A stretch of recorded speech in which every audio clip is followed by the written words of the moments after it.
नया कॉन्सेप्ट फिर सीखना चाहते हैं। इसमें बेसिक चीज है, आप लोग को पता होना चाहिए। एक फॉर्मूला हम लोग जानते हैं कि A square plus B square plus C square plus 2ab plus 2bc plus 2ca ये किसके बराबर होता है? ये जो होता है वह A square plus B square plus A plus B plus C का होल स्क्वायर, यही होता है ना। A plus B plus C का होल स्क्वायर बराबर क्या होता है? A square plus B square plus C square plus 2ab plus 2bc plus 2ca ये होता है, आप लोग को पता होना चाहिए। नेक्स्ट एक और फॉर्मूला हम लोग जानते हैं कि A cube plus B cube plus C cube minus 3abc ये बराबर होता है, किसके बराबर होता है? इसका फॉर्मूला हम लोग जानते हैं कि a plus B plus C into A square plus B square plus C square minus A B minus B C और माइनस सी, ये हम लोग जानते हैं। इस पे इसको और अगर हम तोड़ना चाहें तो किस तरह से तोड़ते हैं वो चीज ध्यान दीजिएगा। या फिर इसका एक और फॉर्मूला होता है A cube plus B cube plus C cube minus 3abc बराबर होता है A plus B plus C into, अगर हम यहां पे देखें थोड़ा सा आप लोग ध्यान दीजिएगा कि अगर A square plus B square plus C square, यदि इसके बारे में अगर हम बात करें कि इसका जो रिजल्ट होगा, क्या ये चीज अगर उठा के उधर लेके चले जाए, प्लस वाला टर्म अगर उधर जाएगा तो माइनस में हो जाएगा ना।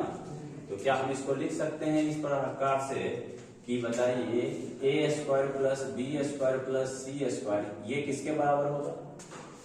ये A plus B plus C का होल स्क्वायर, आई प्लस हो जाएगा तो माइनस 2 सबसे कॉमन कर लो, तो 2 अगर कॉमन कर देंगे क्या बचेगा? A B plus B C plus कितना सी है। क्या हम इसको इस तरह से लिख सकते हैं? तो ये चीज अगर हम यहाँ पुट कर लेते हैं वैल्यू, अगर इसका ये पूरा जो रिजल्ट आपका ये दिया है, अगर ये चीज अगर यहाँ रखते हैं तो क्या रिजल्ट बनेगा वो चीज ध्यान दीजिएगा, क्योंकि वहां से क्वेश्चन अभी पूछ रहा है कि A cube plus B cube plus C cube minus 3abc बराबर क्या होता है?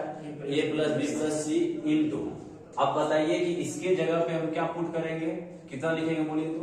A plus B plus C का क्या चीज होल स्क्वायर माइनस कितना हो जाएगा?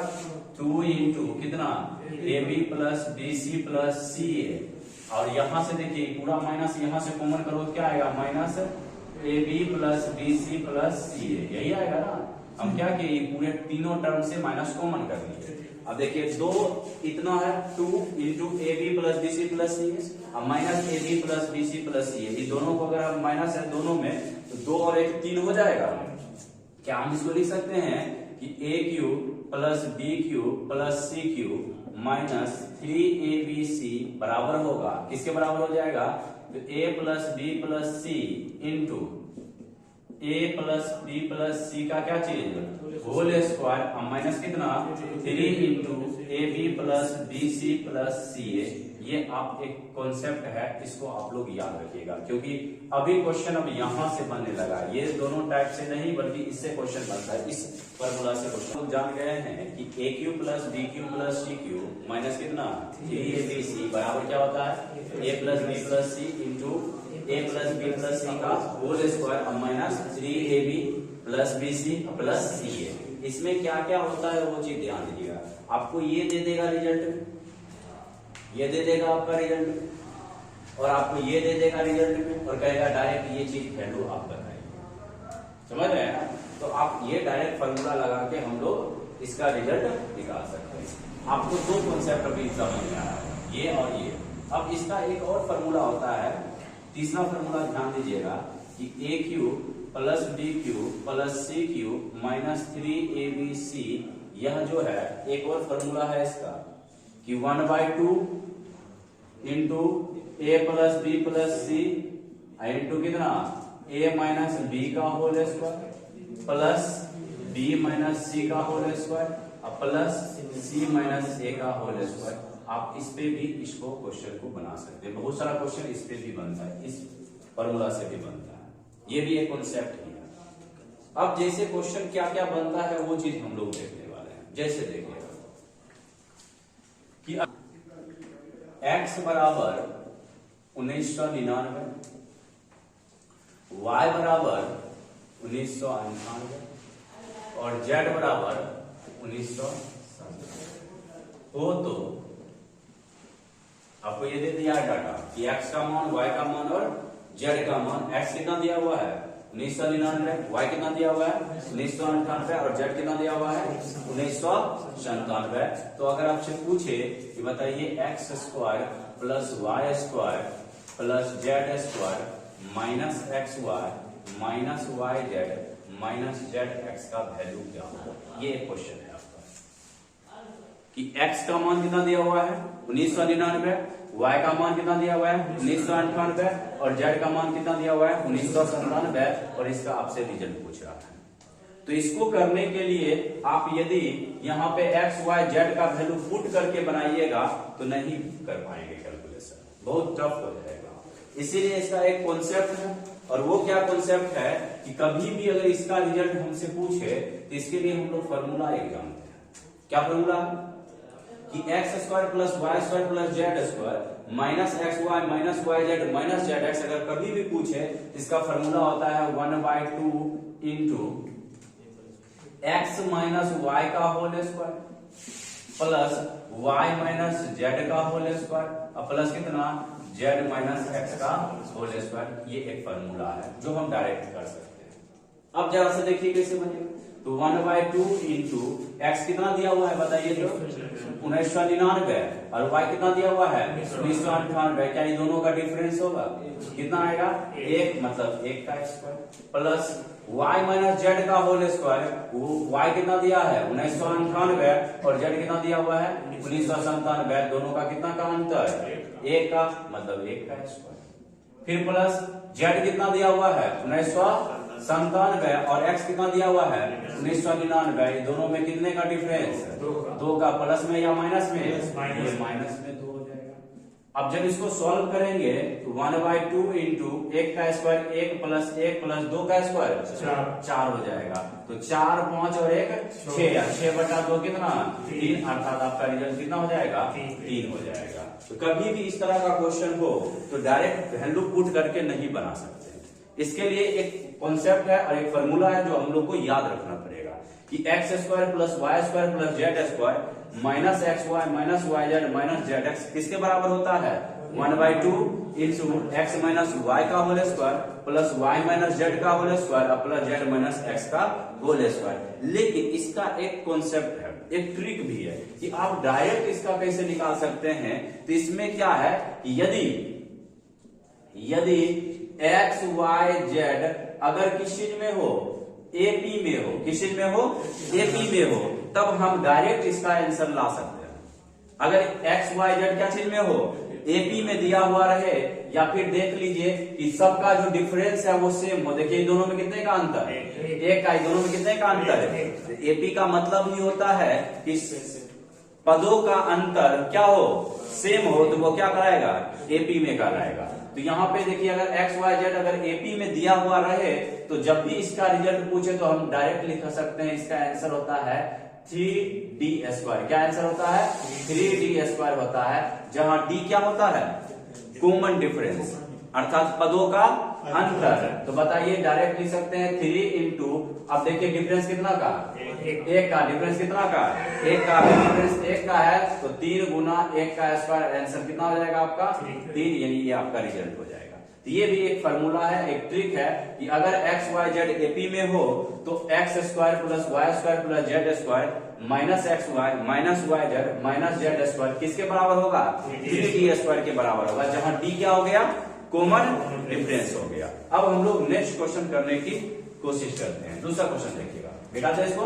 वैल्यू दिया हुआ है 2003, y का वैल्यू दिया हुआ है 2005 और z का वैल्यू दिया हुआ है 2007 और हमसे पूछे कि X square plus Y square plus Z square minus X Y minus Y Z minus Z X का वैल्यू क्या होगा। हम इस तरह का क्वेश्चन कैसे बनाएं, तो हम देखेंगे पहले कि ये चीज चेक करना होगा कि डायरेक्ट 3d² कब लगेगा, जब एक्स वाई जेड किस चीज में हो, एपी में हो, तभी हम डायरेक्ट 3d² लगा सकते हैं। अगर एक्स वाई जेड एपी में नहीं है तो हम डायरेक्ट फार्मूला पे ही काम करना पड़ेगा। वो जो डायरेक्ट फार्मूला लिखे है ना, क्या फार्मूला होता है, 1/2 एक्स माइनस वाई का whole square plus Y minus Z का whole square plus Z minus X का होल स्क्वायर। लेकिन इसके लिए हम डायरेक्ट फार्मूला लगा सकते हैं 3d²। कब लगेगा 3d², चेक कर लीजिए 2003 और 2005 में कितने का अंतर,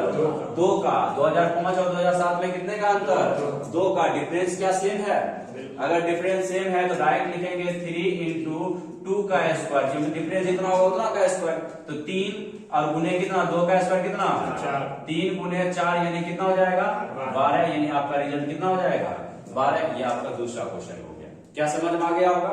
चलिए हम लोग देखते हैं नेक्स्ट क्वेश्चन। नेक्स्ट क्वेश्चन में अगर आपको इस तरह से दिया हुआ रहे कि यदि, अब देखते हैं नेक्स्ट क्वेश्चन कि यदि x बराबर y बराबर 2007 एवं z बराबर 2005, ऐसा करते हैं।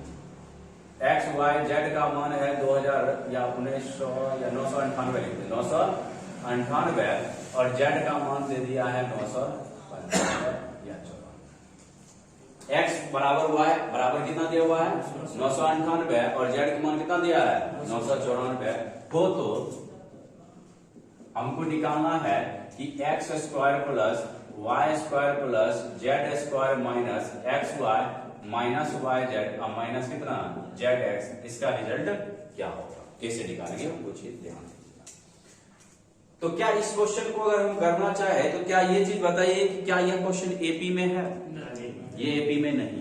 क्यों नहीं है, क्योंकि एक्स और वाई दोनों आपस में क्या है बराबर है और जेड का मान कितना है 994 है, तो ये टर्म एपी में नहीं है। तो इसको करने का हम लोग तरीका क्या करेंगे, तो डायरेक्ट फार्मूला अप्लाई करेंगे। क्या फार्मूला होगा, फार्मूला आप लोग जानते हैं 1/2 इंटू एक्स माइनस वाई का whole square plus Y minus Z का whole square plus Z minus X का क्या चीज होल स्क्वायर। तो जरा सा देखिएगा 1/2 इंटू एक्स माइनस वाई का होल स्क्वायर, तो x कितना दिया हुआ है 998, y कितना दिया है 998, दोनों का डिफरेंस कितना होगा 0, अर्थात 0 का square plus y minus Z का होल स्क्वायर, तो y कितना दिया है 998 और z कितना है 994, कितने का अंतर 4 और 4 का square 16 plus Z minus X का होल स्क्वायर, जेड कितना दिया हुआ है 994 और एक्स कितना दिया हुआ है 998, दोनों में कितने का अंतर 4 का स्क्वायर 4 का ना, यानी अंतर 4 है तो 4 का स्क्वायर 16, तो 16 कितना हो गया 32 और 32/2 अगर करेंगे कितना आ जाएगा 16, यानी इसका रिजल्ट कितना आ जाएगा 16। अगर क्वेश्चन में एपी में रहे तो डायरेक्ट हम लोग क्या अप्लाई कर लेंगे 3d², लेकिन इसके लिए भी ट्रिक है। अब इसका क्या ट्रिक है वो चीज ध्यान दीजिएगा। अगर 3 टर्म में से कोई 2 टर्म यदि इक्वल हो और तीसरा अगर कोई दूसरा टर्म रिजल्ट दूसरा चीज दिया हुआ रहे, तो इसके लिए जो आपका जो डिफरेंस है डायरेक्ट हम इसमें d का स्क्वायर लगा देंगे, आपका रिजल्ट होगा। क्या कर लेंगे हम लोग डायरेक्ट d का स्क्वायर करेंगे, रिजल्ट हो जाएगा। क्या होगा तो देखिए 998 और 994 में कितने का अंतर 4 का अंतर, यानी डायरेक्ट करो 4 का स्क्वायर 16, आपका आंसर हो जाएगा 16। 21 केस में जब 2 टर्म क्या हो बराबर हो, तीसरा अगर सेम नहीं हो, जैसे x बराबर y हो लेकिन z के बराबर नहीं हो, अगर इस केस में अगर क्वेश्चन हो तो डायरेक्ट हम क्या कर लेंगे d का स्क्वायर लगा देंगे। समझ में आया तो दिक्कत हुई। तो ये आपका हो गया कितना क्वेश्चन, 2 कॉन्सेप्ट हम लोग सीख लिए हैं। नेक्स्ट क्लास में हम लोग फिर देखने वाले हैं।